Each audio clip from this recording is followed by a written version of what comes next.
What if I told you that our entire reality, everything you see, touch, and know, isn't the original? What if it's just a copy? Today, we're diving into a theory that suggests exactly that. It's called the Holographic Entropic Receipt Theory, or HERT, and it proposes something truly mind-bending, that our universe is a compressed, low-fidelity version of a much, much richer existence. Let's get right into it. Right at the heart of this entire idea is this one single quote. Just let that sink in for a second. It suggests that our whole existence, every single star, every particle, every one of your memories, is like a crumpled up receipt. It's just a summary of a much bigger, more detailed transaction that happened somewhere else, somewhere we can't see. It's a huge claim, so let's unpack what this receipt analogy really means. Okay, so let's break this down. On one side, you have the master recording. This is the original, the real deal, a higher dimensional field of perfect coherence, infinite detail. The source material even uses an old Gnostic term for it, pleroma, which means fullness. But what we experience is the receipt. It's just a 3D render of that original, and it's lossy, which is a key word here. It means data got thrown away, leaving us with what you could call compression artifacts in a reality the Gnostics called the kenoma, or the emptiness. Now, if this still feels a little too cosmic, think about it in terms you already know. You've got a perfect studio-quality audio file, right? A FLAC file. When you squish it down into an MP3 to save space, it gets smaller, yeah? But you lose a ton of the richness, the detail. It's the same thing when you're streaming a 4K movie and it gets all pixelated. HERT is basically saying that our entire universe went through a process just like that, only on an unbelievable scale. So let's really dig into that foundational claim.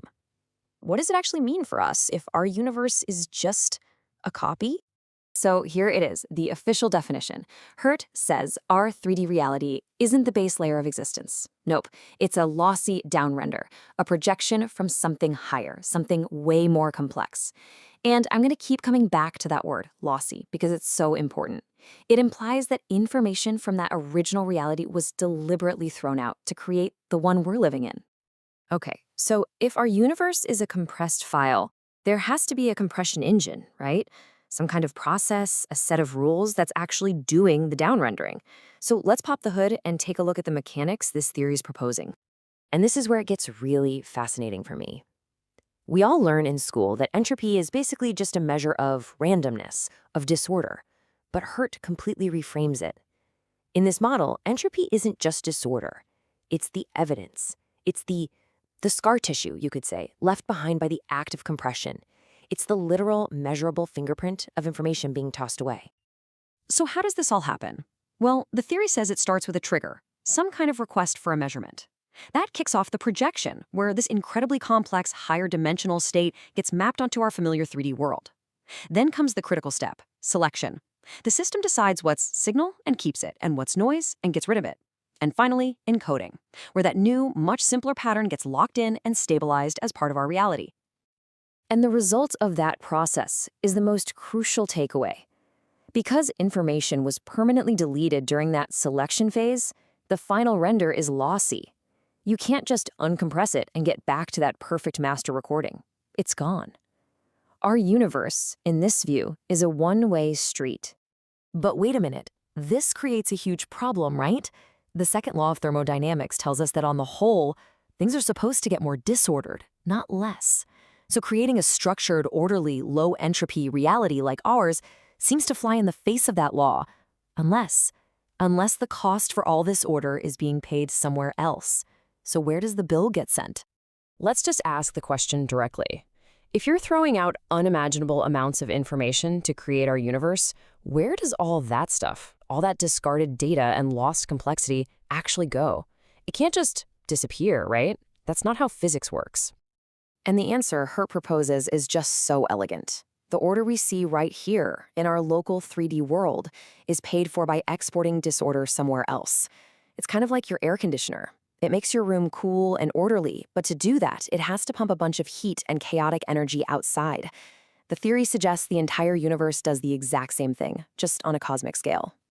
And listen, this isn't just a fun philosophical idea. It is grounded in actual established physics. There's something called Landauer's principle, and it's a cornerstone of information theory. It basically states that erasing information isn't free. It has a real physical cost. Every single bit of data you delete has to release a tiny little puff of heat, which increases the total entropy of its environment.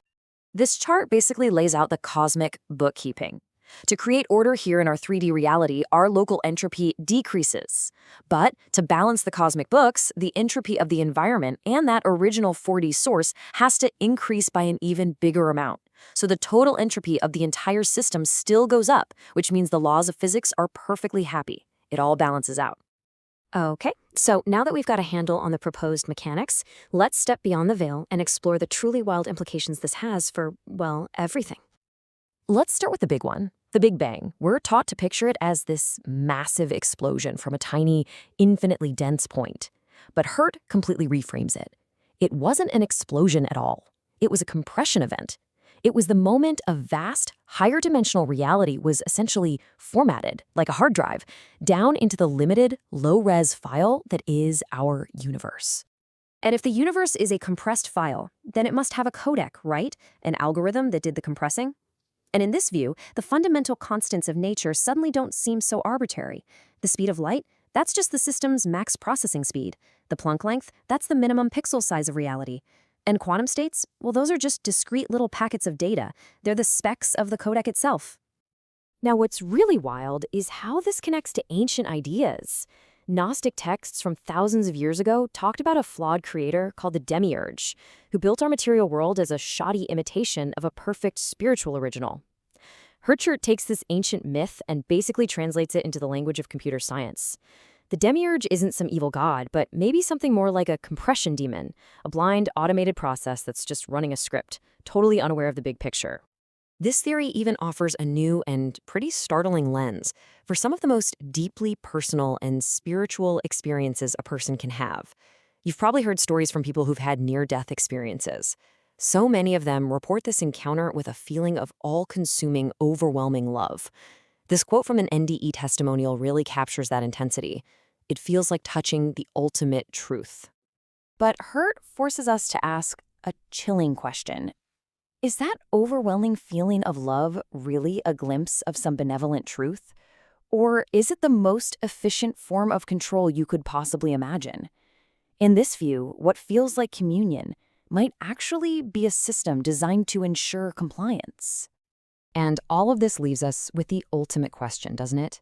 If there's any truth to this theory, if our entire world is just a low-fidelity copy, it makes you wonder, what was written on the master recording? What information did we lose? What beauty, what truth, what complexity is out there that we can no longer even access? Now that is something we're thinking about.